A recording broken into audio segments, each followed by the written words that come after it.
Star Wars Iron-On transfers from 1977. They're now over 40 years old. Do they still work? And if they do, how well? We're about to find out. Hello friends, Dan from Slashdance, where we do spooky songs and nostalgia bombs. Spooky songs like the ones on my new album for you kids that like the goth and industrial rock. It is on every streaming platform, and there's a link below to get it on vinyl if that's more your thing.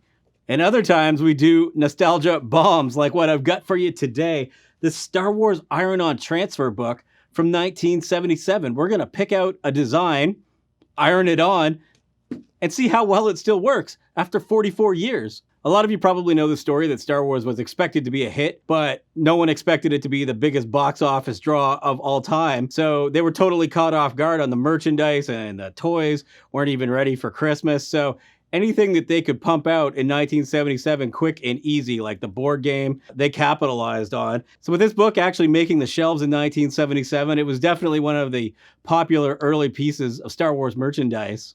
The book contains 16 fantastic designs you can transfer to any fabric from the most fabulous space fantasy ever made, or at least it's supposed to. This book is actually missing 5 designs that have already been used. There's only 11, but that's actually a good thing, because if all 16 were in here, I definitely wouldn't be using it. I would just leave it as a perfect example of this book. But seeing as where some have already been taken out and used, I don't really feel too bad about messing with a minty copy. Every single design in this book is absolutely killer, so I don't think that we can actually make a bad choice.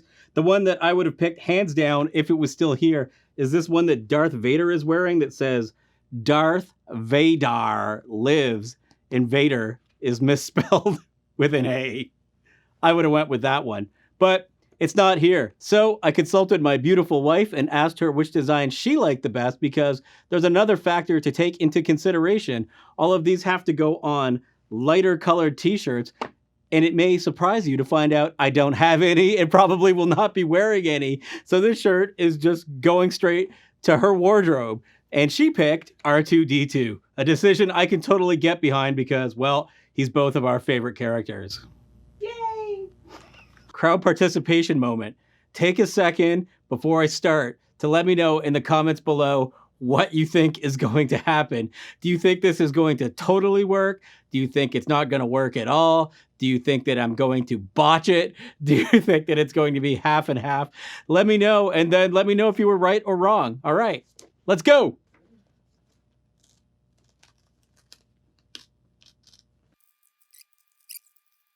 Man, that paper wanted to rip so bad, but we got it off without destroying the art. So we followed all the instructions. We've got a piece of paper underneath so the color doesn't get on the ironing board. We've taped down R2, put a piece of paper over the design so color doesn't get on the iron, and we're ready to go. May the Force be with us.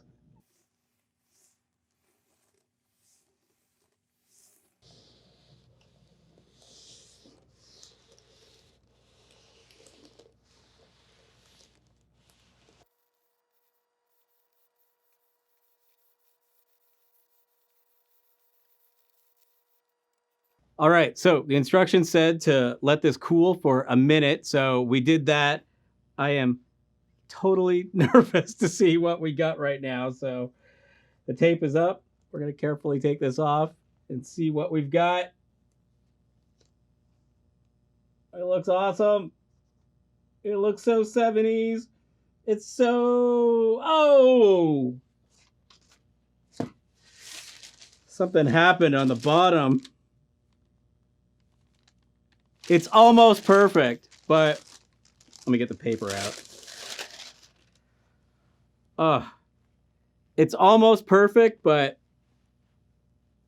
the paper moved and it's like doubled. It looks almost like one of those things with 3D glasses on the bottom. But besides for that, it like looks like so awesome. Like this is totally wearable. So we're going to call that, that's a botch. That is a Dan botch. It's okay. We knew there was a possibility this wasn't going to work. And it worked great. I have no problems wearing that. I usually film these videos by myself, but I've got my wife here, and now there's a slight debate as to the success of this project. As a graphic designer, this is driving me absolutely bonkers, but the shirt is for her and she likes it. You like it? Yes.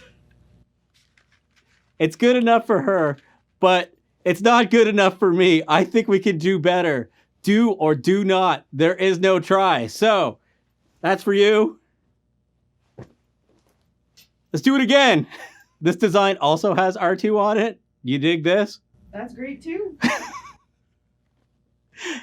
You might just end up with 2 shirts. I'm okay with this. Okay. Attempt number 2.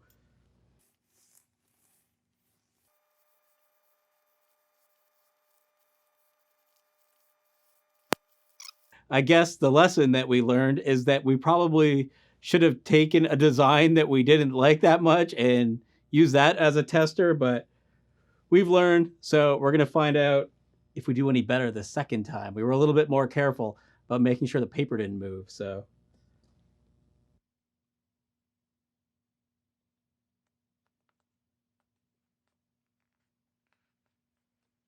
Not bad. A little bit faded, but you know, from the 70s, this is about what I expected.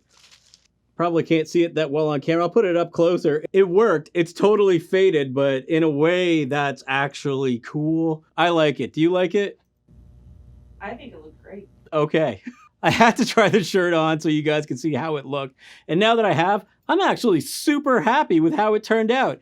It's super authentic. It's straight out of 1977. And that's exactly what we were going for, right? So for me, I'm happy with how this t-shirt turned out. Steph is happy with the other R2 shirt, even though the graphic designer in me is going a little bit bonkers on that double lettering, but she has 2 R2 shirts now.